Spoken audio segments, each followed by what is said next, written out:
This channel does not promote any violent, harmful, or illegal activities. All content provided by this channel is meant for an educational purpose only. আমরা বাংলাদেশের দিকে নজর রাখবো কারণ অগ্নিগর্ভ পরিস্থিতি সেখানে, কারণ দেশ ছেড়ে তো শেখ হাসিনা পালিয়ে গিয়েছেন। সেনা শাসনে এখনো কার্যত বাংলাদেশ, কিন্তু তারপরেও কি পরিস্থিতি শান্ত হচ্ছে? না, বাংলাদেশে এখনো পরিস্থিতি কোনো রকম শান্ত হয়নি।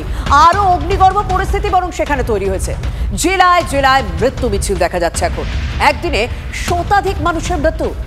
গত কয়েকদিনে যদি মৃতের সংখ্যা মেলানো যায় তাহলে দেখা যাবে যে গত কয়েকদিনে সব মিলিয়ে মৃতের সংখ্যা পৌঁছেছে 400-র উপর। দিকে দিকে আগুন জ্বলছে। গতকাল শেখ হাসিনা প্রধানমন্ত্রী পদ থেকে পদত্যাগ করার পর দেশ ছেড়ে চলে যাওয়ার পরও দিকে দিকে আগুন জ্বলছে।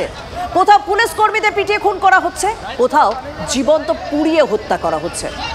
সূত্রে খবর, যশোরে আওয়ামী লীগের নেতার হোটেলে আগুনে পুড়ে বিদেশি সহ 21 জনের মৃত্যু হয়েছে, জীবন্ত পুড়িয়ে দেওয়া হয়েছে তাদের। দেশ জুড়ে কার্যত লুটপাট, ভাঙচুর, অগ্নিসংযোগ, সাম্প্রদায়িক হামলায় বাড়ছে মৃতের সংখ্যা। আর ইতিমধ্যে বাংলাদেশের জাতীয় সংসদ ভেঙে দিয়েছেন রাষ্ট্রপতি, কারণ বিকেল 3টে অবধি সময় ছিল। বাংলাদেশের জাতীয় সংসদ তার মধ্যেই ভেঙে দিলেন রাষ্ট্রপতি। মুক্তি দেওয়া হয়েছে বিএনপি প্রধান খালেদা জিয়াকে। নওদায় খাদ্যমন্ত্রীর বাড়িতেও ভাঙচুর করা হয়। খুলনায় পিটিয়ে খুন করা হয়েছে আওয়ামী লীগের 2 নেতাকে। শেরপুরে জেল থেকে পালিয়ে গিয়েছে 518 জন বন্দী, তাদের মধ্যে বেশ কয়েকজন জঙ্গি কার্যকলাপে বন্দী ছিল। প্রাক্তন অধিনায়ক মাশরাফি মুর্তজার বাড়িতেও আগুন লাগিয়ে দেওয়া হয়, সেই ছবি আমরা দেখিয়েছি। কারফিউ শিথিল হয়েছে, কিন্তু অশান্তি কি থামছে? না, অশান্তি থামছে না। বাংলাদেশের বিভিন্ন জেলায় আগুন জ্বলছে, পিটিয়ে খুন করা হচ্ছে, জীবন্ত পুড়িয়ে দেওয়া হচ্ছে।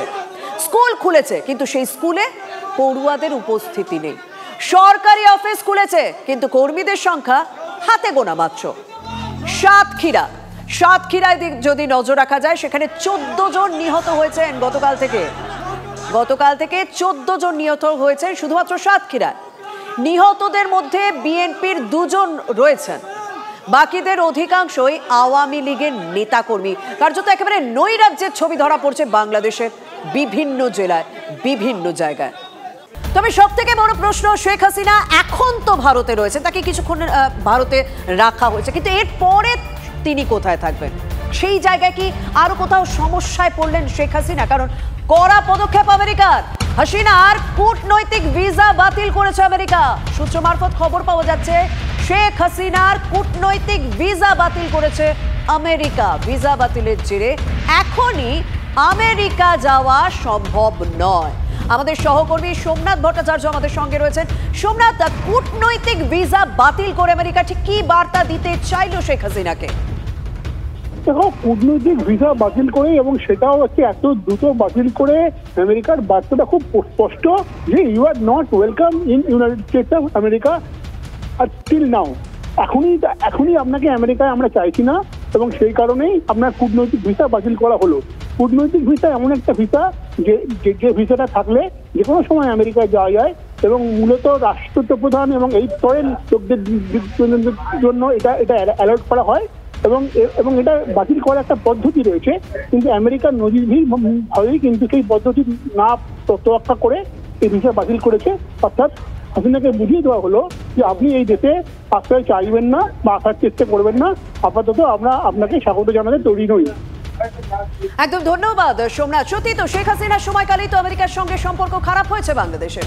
বিমান ঘাঁটি বানাতে চেয়েছিল আমেরিকা সেখানে, কিন্তু শেখ হাসিনা রাজি হননি, আর সেই কারণেই সম্পর্কের অবনতি হয়। আর সেই কারণেই কি কোথাও দ্রুত কূটনৈতিক ভিসা বাতিল করে দেওয়া হলো এই সময়, আর কোথাও সরাসরি শেখ হাসিনাকে বার্তা দেওয়া হলো যে আমেরিকায় তার কোনো জায়গা নেই এখন? সেই আলোচনাই হচ্ছে, সেই প্রশ্নই উঠতে শুরু করেছে। আর শেখ হাসিনা দেশ ছাড়তেই বিএনপি শিবিরেও তৎপরতা দেখা যাচ্ছে। সূত্রের খবর, বিএনপি নেতাদের একটা বড় অংশ দেশে ফেরার তোড়জোড় শুরু করে দিয়েছে।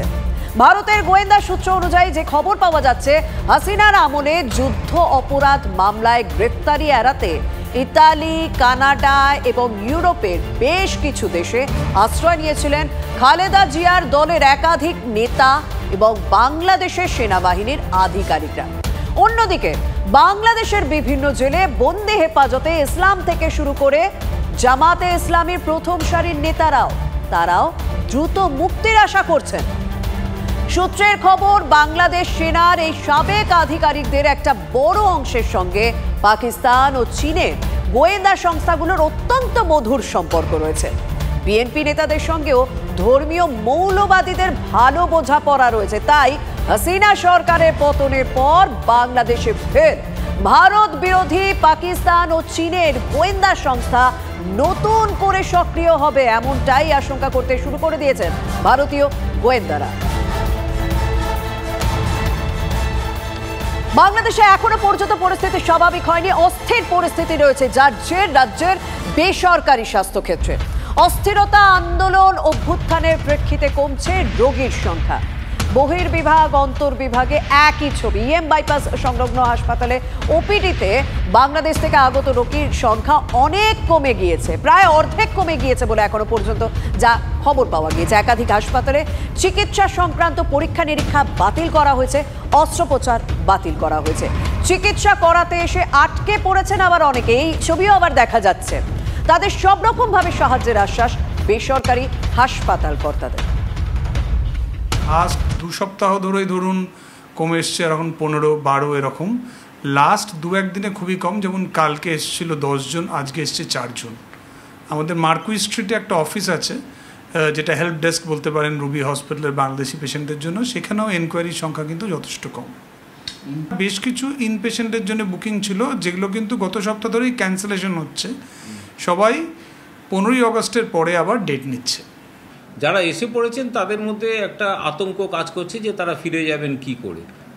এবারে যারা আসছেন তারা শুধু চিকিৎসার পেতেই তো আসছেন না, সেখানে আমাদের একটা সামাজিক কর্তব্য নিশ্চয়ই আছে। আজকে প্রতিবেশী রাষ্ট্রে যদি কোনো রকম কিছু হয়ে থাকে তার কর্তব্য তো আমরা এড়িয়ে যেতে পারি না। আমরা যথাসাধ্য চেষ্টা করছি তাদের ভিসাটাকে আবার এক্সটেন্ড করা, আমাদের তরফ থেকে যা যা কিছু সার্টিফিকেট বা যাভাবে সাহায্য করা সেইভাবে করা।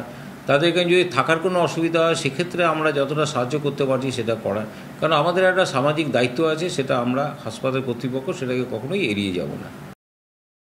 পড়শি রাজ্যের অস্থিরতার জের আছড়ে পড়েছে রাজ্যের স্বাস্থ্যক্ষেত্র। বাংলাদেশি নাগরিকদের কাছে এ রাজ্যের বেসরকারি হাসপাতালগুলো কার্যত প্রবাসী স্বাস্থ্যক্ষেত্র সামিল। প্রচুর মানুষ, প্রচুর বাংলাদেশি নাগরিক এই সমস্ত ইস্টার্ন বাইপাস সংলগ্ন যে বেসরকারি হাসপাতালগুলো রয়েছেন সেখানকার বহির্বিভাগ অন্তর্বিভাগে চিকিৎসা করাতে আসেন অসংখ্য বাংলাদেশি নাগরিক। আর তাদের চিকিৎসা করানোর একটা প্রক্রিয়া রয়েছে, দীর্ঘকালীন একটা প্রক্রিয়া রয়েছে। তারা যে চিকিৎসককে দেখাবেন সেই চিকিৎসা সংক্রান্ত তাদের পরীক্ষা নিরীক্ষা, তাদের যদি অস্ত্রোপচারের বিষয় থাকে তাহলে সেই অস্ত্রোপচারের দিনক্ষণ, এই সমস্ত প্রক্রিয়াটা একটা দীর্ঘ দিন ধরে চলে এবং গত কয়েকদিন ধরে সেই রোগীর সংখ্যা কমতে শুরু করেছে। এমনও হয়েছে যে অনেক বাংলাদেশি নাগরিক চিকিৎসা করানোর জন্য এখন চিকিৎসাধীন রয়েছেন, কিন্তু তারা দেশে ফিরতে চাইছেন। তাদের যে ভিসা, মেডিকেল ভিসা, তারও মেয়াদ শেষ হয়ে আসছে।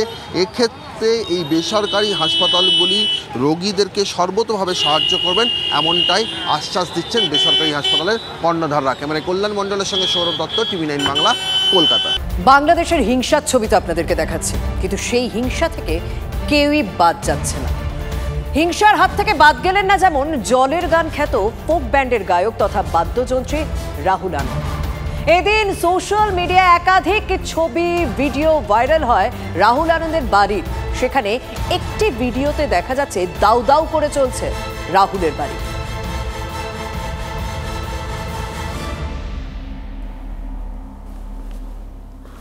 আমরা রাহুলের বাড়ির 2 সময়ের ছবি তুলে ধরছি। জলের গান খ্যাত রাহুল বাদ্যযন্ত্রের একদিকে সাজানো এবং সেখানে তারা সবাই মিলে কিভাবে গানের অনুষ্ঠান করত, আমাদের প্রত্যেককে আনন্দ দিত। এবং সেই বাড়ি আজ পুরো পুড়িয়ে দেওয়া হয়েছে। দেখুন সেই বাড়ির বর্তমান অবস্থাও আমরা তুলে ধরছি।